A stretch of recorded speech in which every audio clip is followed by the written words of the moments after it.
mtu kabla ya kuamua apite njia gani huwa anajiuliza kwanza kuhusu usalama wa njia hiyo anayotaka kuipitia.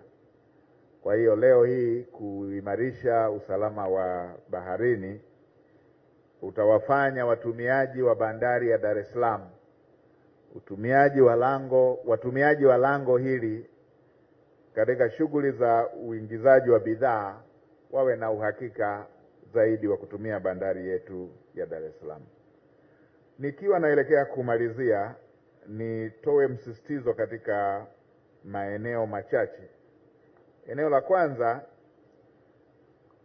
kwa kuwa serikali imeanza maandalizi ya bajeti ya serikali ya mwaka 2026-2027, wizara na taasisi zote 2027-2028, wizara na taasisi zote katika matumizi ya boti hizi za doria tuanze kutenga fedha ili kuwezesha zile doria, yale mahitaji yanayoweza kutumika katika doria yasikwamishwe na masuala ya kibajeti. Ninakopita kule kwenye ziara nikutana na changamoto. Mheshimiwa Rais amenunua ambulance za kisasa kabisa, zingine ni moving ICU, ambulance za kisasa ambazo ni a moving ICU, na zingine ni ambulance za kisasa ambazo ziko kwenye ngazi za wilaya na halmashauri zetu. Lakini mgonjwa akizidiwa, gari linakuwepo halina mafuta, wanaanza kuhangaishana, yule aliye mgonjwa arudishwe kijijini, wakaanza kuchangishana ili wapate mafuta, huku ambulance ipo. Sasa hii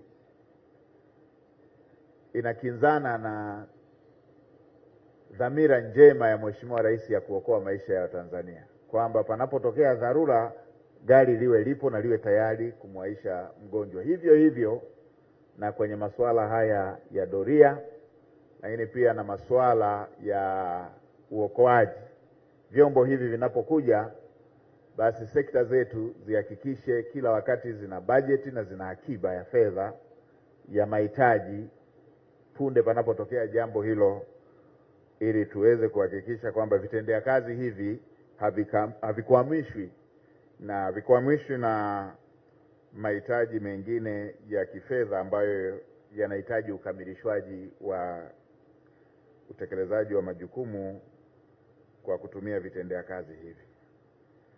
Wasimamizi na watendaji wote watakaohusika katika uendeshaji wa boti hizi, hakikisheni boti hizi zinatunzwa na kufanyiwa matengenezo ya mara kwa mara kama ambavyo imeelekezwa kitaalamu.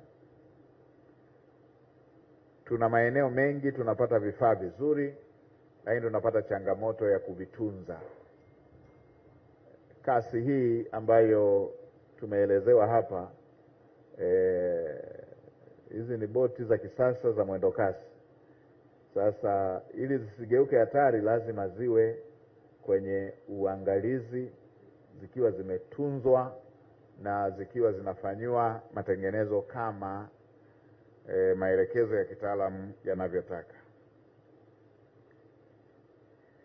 Lingine, matumizi ya boti hizi zingatie vipaumbele ambavyo vimeainishwa katika mwongozo wa kukabiliana na vitendo vya kihalifu na miongozo mingine. Wizara na taasisi zote mtambuka, kila moja isimamie kikamilifu utekelezaji wa majukumu yaliyo katika dhamana yake ili pasiwe na mwingiliano wa majukumu.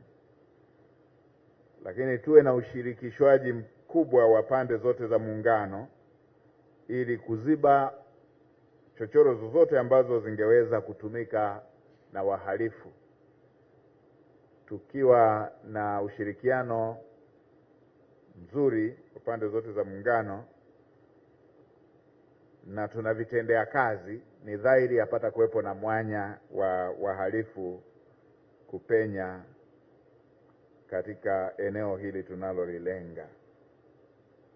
Wizara na taasisi zote zinazohusika na utekelezaji wa majukumu katika Kituo cha Kitaifa cha Pamoja cha Operesheni zipeleke wawakilishi wote wanaohitajika katika vituo hivyo, na kwa kweli jambo hili lilishatolewa maelekezo na nilipata taarifa kwamba bado halijatekelezwa.